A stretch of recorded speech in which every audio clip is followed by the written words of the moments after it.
Bon lundi, bienvenue à votre émission de la Victoire de l'amour. J'espère que vous allez bien cette belle journée du mois d'avril. Avril, c'est tellement un beau mois aussi. Aujourd'hui, j'aimerais partager avec vous quelque chose qui me touche beaucoup, qui me peine même parfois, parce qu'il y a des gens, sans le vouloir, ça c'est vraiment pas voulu, sont restés malheureusement dans l'Ancien Testament. Je vous donne l'exemple d'une lettre ici d'une dame que je respecte beaucoup. Sa lettre, elle est très, très belle. Mais vers la fin, elle me dit ceci. « Tous les êtres que j'aime, Dieu vient les chercher et je ne comprends pas pourquoi. » Si vous saviez comment ça m'attriste de lire ça pour cette dame, parce que, moi je vous le dis, là, Dieu ne vient pas chercher personne. C'est comme si, je vous donne l'exemple, c'est comme si on voit une belle famille, papa, maman, les enfants, tout va bien dans cette belle famille et Dieu se lève un matin et il dit, cette famille-là, elle va être brisée ce soir parce qu'il va y avoir un accident d'auto, il va y en avoir 2, 3 qui vont être morts puis je vais les accueillir. Oh, une minute, là, si Dieu est comme ça, moi je n'y crois plus. Parce que Dieu, c'est un papa. Un père de tendresse qui nous aime à la folie. Il nous aime, ça n'a aucun bon sens. Mais la mort, ça fait partie de la vie. Je vous donne un autre exemple, une jeune femme qui m'écrit sur Facebook en privé et elle est, je la respecte, mais elle est choquée. Elle est choquée après moi. Elle est choquée après Dieu parce que sa maman, qui a 80 quelques années, vient d'apprendre qu'elle a un cancer en phase terminale. Et elle me dit, je vous ai demandé de prier pour elle et ça n'a rien changé, donc parlez-moi plus de Dieu. Un instant, Dieu, c'est pas un magicien.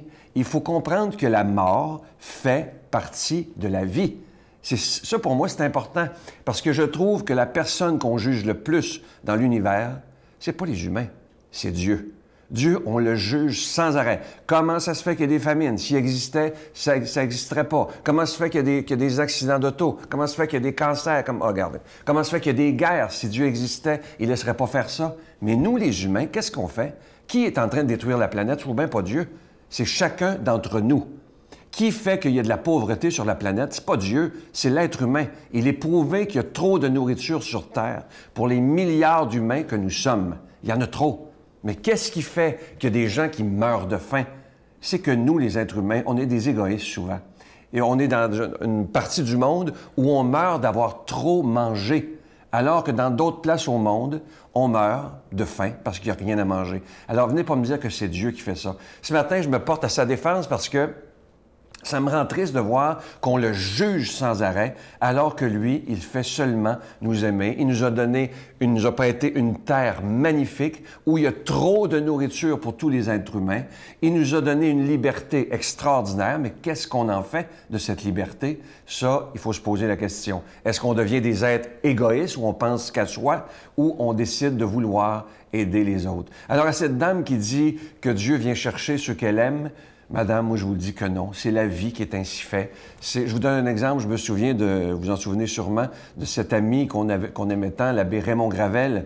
Et lui est décédé d'un cancer du poumon. Et je me souviens qu'il m'avait dit, Sylvain, je suis pas révolté. C'est pas la faute à Dieu. C'est moi qui ai décidé de fumer depuis que je suis tout jeune enfant, presque. Alors, c'est pas de la faute à Dieu. Et ça, j'avais beaucoup aimé cette réflexion de Raymond en disant « Arrêtons de mettre toutes les responsabilités de la planète et de l'univers sur Dieu. On a beaucoup de responsabilités qui nous appartiennent. Alors, chère dame, je ne vous juge pas, au contraire, mais arrêtez de penser que Dieu vient chercher ceux que vous aimez. Au contraire, il vous aime à la folie et lorsque la personne décède, il les accueille à bras ouverts. » Notre Père qui es aux cieux, que ton nom soit sanctifié, que ton règne vienne, que ta volonté soit faite sur la terre comme au ciel.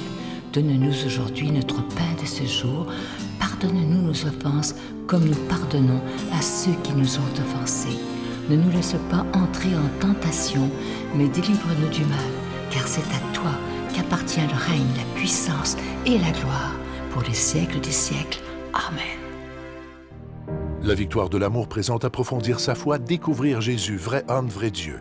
Un parcours biblique d'une durée de plus de 6 heures sur l'homme de Nazareth qui a transformé le monde à tout jamais. Avec l'abbé Donald Thompson et Pierre-Luc Bordelot, partez à la découverte de Jésus le Christ. À partir de 49,99 $, obtenez-le en ligne sur notre site Internet à lavictoiredelamour.org ou en format DVD. Composez le 514-523-4433 ou 1-888-811-92-91. Je suis très heureux de vous parler de ce beau cadeau du mois d'avril. Il s'agit d'une belle exclusivité de la Victoire de l'amour. Ça a été fait sur mesure pour la Victoire de l'amour. Il s'agit d'un véritable bijou d'une très grande qualité. C'est une épinglette plaquée or de la Vierge Marie. Cette épinglette, elle est déjà bénite. Et vous la recevrez avec un don de 25 $. Et si vous en voulez deux, parce que ça se donne très, très bien en cadeau, ça sera avec un don de 40 $. Je vous rappelle, pour ceux qui se demandent comment ça se fait qu'on parle d'argent dans une émission religieuse, c'est tout simple, c'est qu'on doit payer pour être à la télévision, que ce soit pour la production, la diffusion. On n'a aucune subvention. C'est vraiment chaque personne qui décide, oui, moi, je veux faire un geste pour que la parole de Dieu soit annoncée comme Jésus nous le demande. Je vous donne l'adresse pour ceux qui voudraient faire leur don par chèque. Alors, c'est la Victoire de l'amour, casier postal 120, succursale Boucherville à Boucherville, le J4B 5E6. Je vous la redonne. La Victoire de l'amour, casier postal 120, succursale Boucherville à Boucherville, le J4B 5E6. Également par téléphone, par carte de crédit, du lundi au vendredi de 8h30 à 16h30 dans le 514-523-4433, 523-4433 ou sans frais le 1-888-811-9291, 1-888-811-9291 et aussi sur notre site Internet. Vous savez que c'est une façon très rapide et très sécuritaire pour faire votre don. C'est le www.lavictoiredelamour.org. Et je vous rappelle aussi que vous pouvez revoir toutes les émissions de télévision sur notre site Internet et c'est tout à fait gratuit. Alors, merci de tout cœur de votre grande générosité. Merci de votre prière soutenue pour la Victoire de l'amour parce que sans vous, tout ce ministère ne pourrait pas exister depuis plus de 23 ans déjà.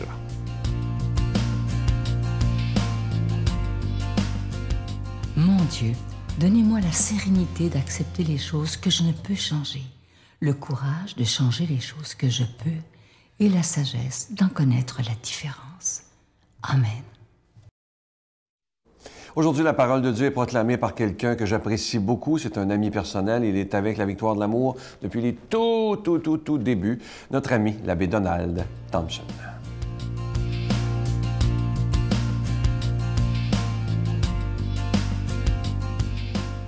Bon matin.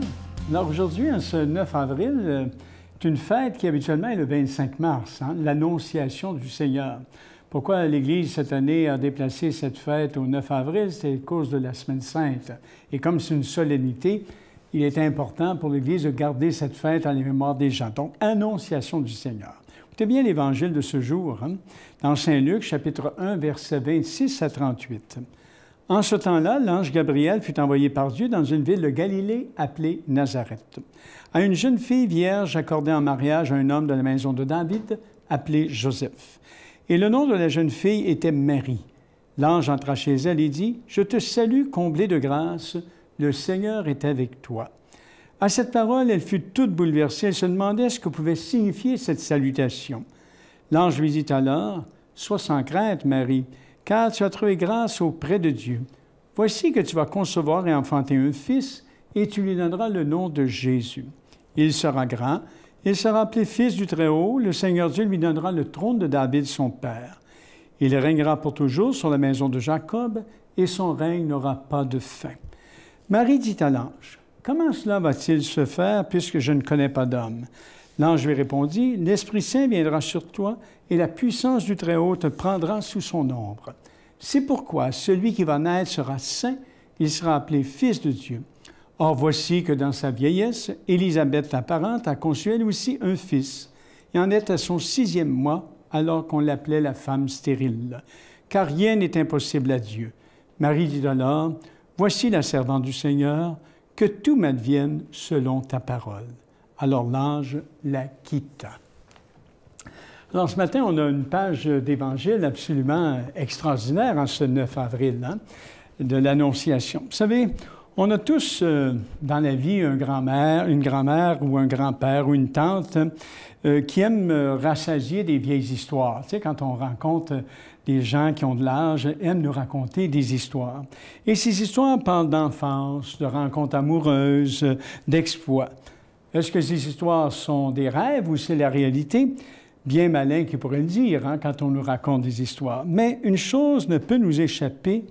Quand il ou elle raconte, j'ai toujours remarqué que les yeux deviennent pétillants, malicieux et même des fois des yeux jaunes. C'est un peu ce que nous propose la fête d'aujourd'hui. Imaginez, 25 mars, 6 mois avant Noël, je vous parle quasiment de Noël aujourd'hui, alors que l'été n'est pas encore à nos portes, hein, en ce 9 avril, mais on espère que l'été va arriver le plus tôt possible. Alors, la fin de ce jour, c'est de retrouver un moment qui a marqué notre vie d'une façon bouleversante. Et à partir de ce moment-là, plus rien n'a été pareil par après. Alors, et ça, c'est regarder le oui de Marie. Hein? Marie qui dit un oui, un acte d'obéissance ici, et le grand projet du Père, c'est de nous avec nous une alliance éternelle. Donc, c'est devenu, par Marie, réalité. Hein? Annonciation, voici que tu vas enfanter. Alors, notre souvenir de ce moment prodigieux où le Christ a pris chair dans le sein de Marie, où je pourrais dire que l'avenir s'est ouvert devant nous, c'est pas simplement rassasier une vieille histoire ici. C'est retrouver notre jeunesse, c'est-à-dire une vie inaltérable que nous recevons encore aujourd'hui dans le sacrifice du Christ. Hein, on vient de vivre la Semaine Sainte, hein, ce qu'on a célébré. Alors, nous pourrons nous laisser, à ce moment-là, quand on se laisse toucher, on peut se laisser aller à la louange hein, et dire « Dieu a fait pour nous cette merveille, et cette merveille continue de se faire afin que nous soyons accueillis. » Alors moi, aujourd'hui, quand j'entends cette voix, « Réjouis-toi, comblé de grâce, le Seigneur est avec toi. » Alors l'annonce de cette bouleversante nouvelle que Dieu va prendre chair dans le sein d'une jeune fille, ça doit réjouir, bien sûr, le cœur de Marie. Et le verbe « doit » ici ne revêt pas, j'allais dire, un sens de probabilité ni un sens spéculatif, hein, mais un sens qu'on dit impératif. Hein? Une pressante invitation lui est faite, « Réjouis-toi. » Hein? Alors, il nous faut nous réjouir lorsque Dieu intervient dans notre existence, même si c'est pour la bouleverser et lui donner une orientation autre que celle qu'on avait prévue dans la vie. Il faut nous réjouir de toute avance que Dieu peut nous faire, parce que le royaume se précise, approche, réalise et assume davantage notre réalité pour, dans le fond, nous la révéler à nous-mêmes, hein, cette réalité. Il faut nous réjouir de toute action de Dieu, hein, de toute action de Dieu dans nos vies, si contrariante peut être cette action de Dieu des fois. Hein? Même si au départ, ça peut nous sembler plein de mystères, enveloppé d'incertitudes et de ténèbres, mais il y a quelque chose dans notre cœur qu'on peut trouver, puis une vie qu'on ne soupçonne pas. Alors, cette joie n'est pas vaine et superflue dans cette fête d'aujourd'hui. Hein? Ce n'est pas un détail supplémentaire, hein? C'est une foi forte, hein? Comme celle de Marie. La joie que Dieu demande à Marie en même temps qu'il la lui donne n'a rien de superficiel, mais c'est comme une fine fleur, hein? Une très fine fleur. Ça surgit de quoi? D'un acte de foi. Voilà ce qui exprime la réponse admirable de sérénité et d'abandon. Voici la servante du Seigneur, que tout se passe pour moi selon ta parole. Alors que l'Esprit aujourd'hui, en ce 9 avril, fête de l'Annonciation, nous donne ainsi de vivre, nous autres aussi, notre cœur. Que le Dieu de la vie vous bénisse, le Père, le Fils et le Saint-Esprit. Amen. Bonne journée à tous et à toutes. Et... Je vous salue Marie, pleine de grâce. Le Seigneur est avec vous. Vous êtes bénie entre toutes les femmes, et Jésus, le fruit de vos entrailles, est béni. Sainte Marie, Mère de Dieu, priez pour nous pauvres pécheurs, maintenant et à l'heure de notre mort. Amen.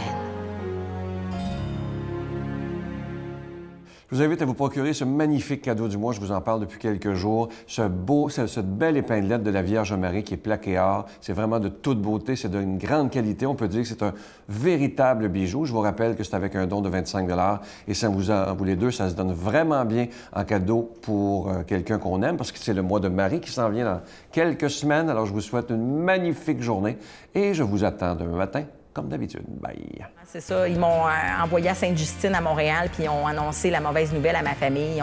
On était quand même contents de savoir qu'est-ce que j'avais. On l'a su tout de suite avec les radios, mais j'étais déjà fracturée. Ah oui? Oui. C'est une maladie très grave. J'ai subi 157 fractures depuis ma naissance. 157? Oui. C'était une vie très difficile que j'ai vécue.